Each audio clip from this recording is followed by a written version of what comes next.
bring this martial law in, but the elect is going to be delivered, you know, who died for YAHAWASHI. This 1 Thessalonians 4 in 16. Well, I start at 15. For this we say unto you by the word of the Lord, that we which are alive and remain unto the coming of the Lord shall not prevent them which are asleep. Verse 16. For the Lord himself shall descend from heaven with a shout, with a voice of the archangel, and with the trumpet of the Most High, and the dead of a Mashiach shall arise first. So if you get put to death for, if you be a martyr for YAHAWASHI, you're going to be raised up and be in that chariot. So you get hit with that guillotine, your head cut off, the Most High going to give you a crown of life, and you're going to be right back in them chariots when YAHAWASHI come back. Then we which are alive, okay, that ain't been put to death, and remain shall be caught up together with them in a cloud to meet the Lord in the air, and so shall we ever be with the Lord. So shall we ever be with the Lord. Wherefore comfort one another with these words. Stay strong, brothers. Yeah, so going back over here, the second Ezra. So when this martial law come and this famine of the world happen, you brothers stay strong, man. It's on and popping when it happens. It's on and popping. It's what we've been looking for, you know? So going back over here, it says, this second Ezra 15 and 18. For because of the pride of the city shall be troubled, the houses shall be destroyed, and men shall be afraid. A man shall have no pity because of their martial law. And just like I was saying, you're going to have Jakes that know the truth, that serving YAHAWASHI to sincerity, get put in them concentration camps and end up getting put to death. But you're going to be right back in the chair with YAHAWASHI like it's nothing. You know, right back on Esau, man. You know? And he said, a man shall have no pity upon his neighbor, but shall destroy their houses with the sword. So he ain't gonna be able to go into the next city, right? So whoever next to him that got a house to him, he gonna run up in that, man. In order to get some food, in order to survive, man. He gonna run up in that, man. So you gonna have everybody against everybody out here, man. You see people riding up and down the street with bikes, that ain't gonna happen, man. That's gonna be cut short, man. Call yourself working out on a bike, nah, it's gonna be over with. I just said that because you see two Edomites ride by on the bike. You know?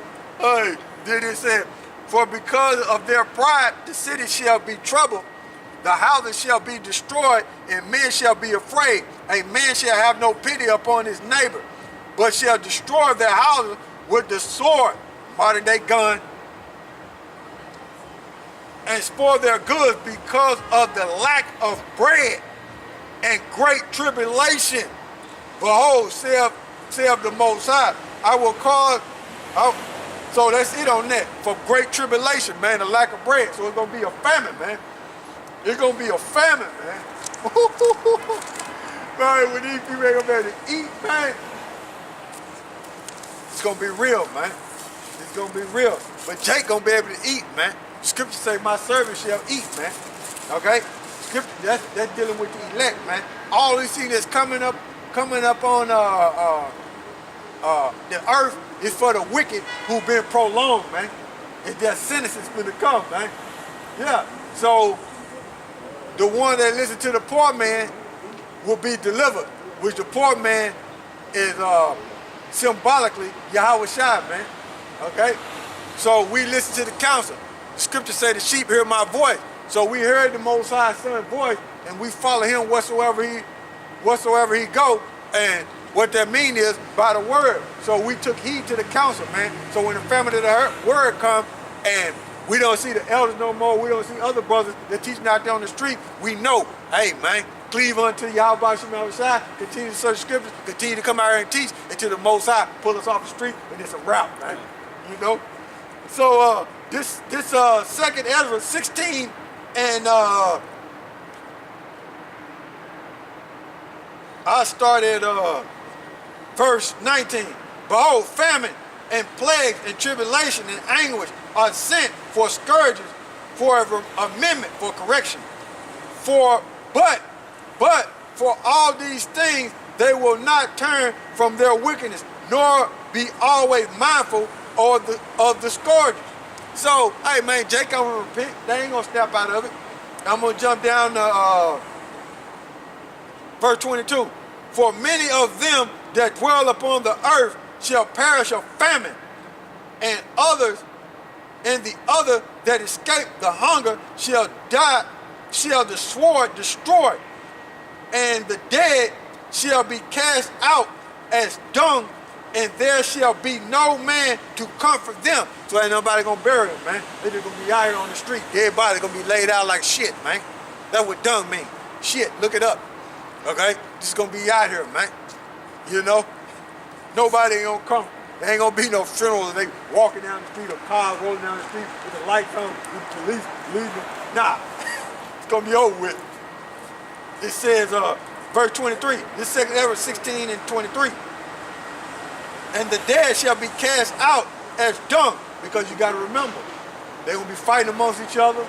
They're going to be civil unrest, sedition, okay? And people are going to be dying within that, man, okay?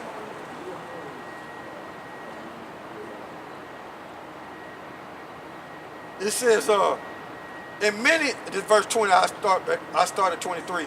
The second ever 16:23. And the dead shall be cast out as dung, and there shall be no man to comfort them.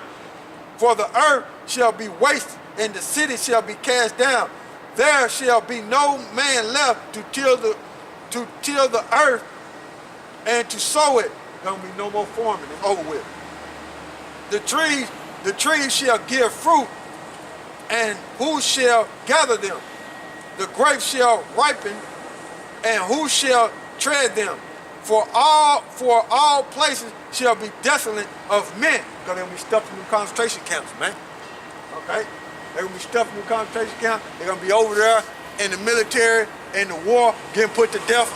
Okay? There shall be no man, this is verse 24, there shall be no man left to till the earth and to sow it. The trees shall give fruit, and who shall gather them? Question. The grapes shall be ripened, and who shall tread them? Question. For all places shall be desolate of men, so that one man shall desire to see another and to hear his voice. So it's gonna be few men out here, man. Gonna be few men, gonna be a lot of death. Okay? For of a city there shall be left, for of a city there shall be 10 left, and 2 of the field, which shall hide themselves in the thick groves and in the cliffs of the rocks. So they're gonna take shelter in the bunkers, man, trying to hide out, man, because all this destruction and all this chaos is gonna be on the earth. So you got people that got bug out bunkers. You know, you got them, man, them preppers, man. They're gonna be in them bunkers, man. All right, the scriptures is accurate. And it says,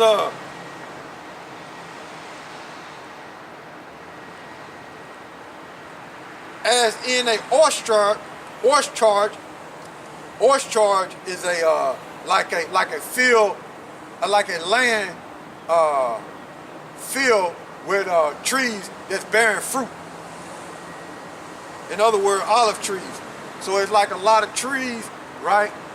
That's growing fruit. Okay. It says, as in a horse charge of olives upon the tree, there are left 3 or 4 olives. So, hey, it's just gonna be a few people, man. Okay? Or as when a vineyard is gathered, there are left some clusters of them that diligent seek through the vineyard. Even so, in those days there shall be 3 or 4 left by them that search their houses with the sword. Okay? And the earth shall be laid waste, and the fields thereof shall wax old in her ways, in her ways, and all her paths shall grow full of thorns, because no man shall travel therethrough. The virgin shall mourn, having no bridegroom, and the women shall mourn, having no husband. The daughter shall mourn, having no helper. In the wars shall their bridegroom be destroyed, and their husband shall perish of famine. Okay? Hear now these things and understand them, ye servants of the Lord. Yeah, man. May the Most High bring it, man. May the Most High fulfill the prophecy, man. May the Most High fulfill it. Okay? This is Isaiah. This is Isaiah. Well, no, I go to Jeremiah. So like, this Jeremiah.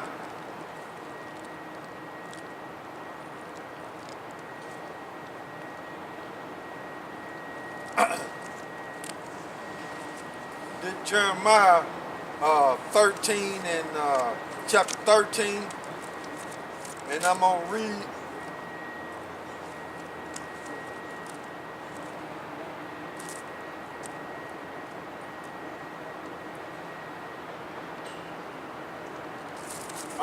all the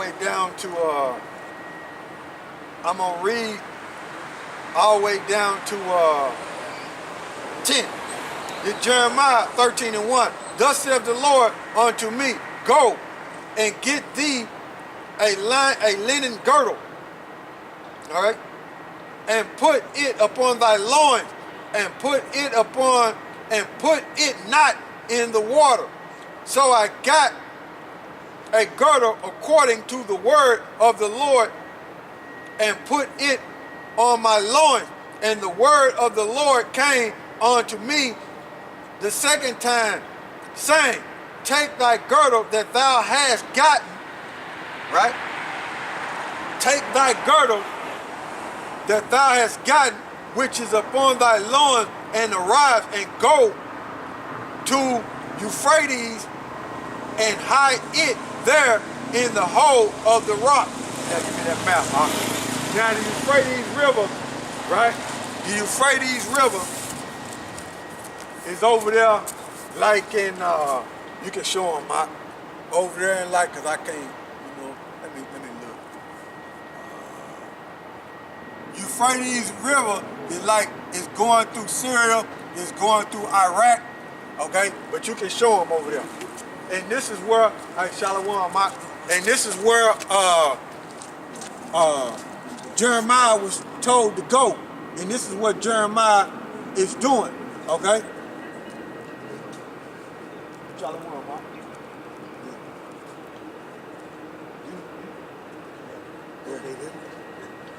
Yeah, you see it? Shalom, huh?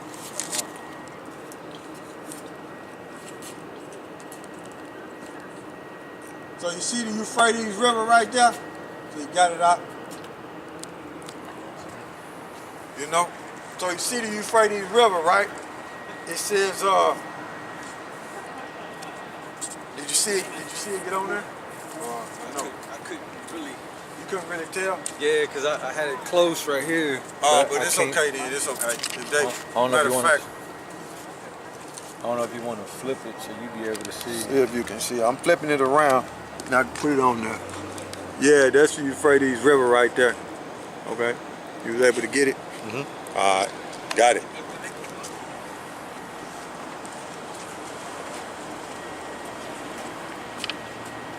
Right? This Jeremiah 13 and 1.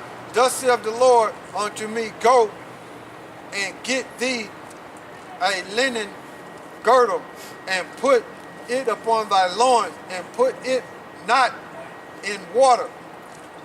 So I got the girdle according to the word of the Lord, and put it on my loins, And the word of the Lord came unto me the second time, saying, Take the girdle that thou hast gotten, which is upon thy loins, and arise and go to Euphrates. Now, like we just showed you, it's over there in Syria, and it's over there running through Baghdad, the Euphrates River. Okay? You got a question, or you just listening? No, just listening. All right. This Euphrates, and hide it there in the holes of the rocks. Verse 5. So I went and hid it by Euphrates, and the Lord commanded me.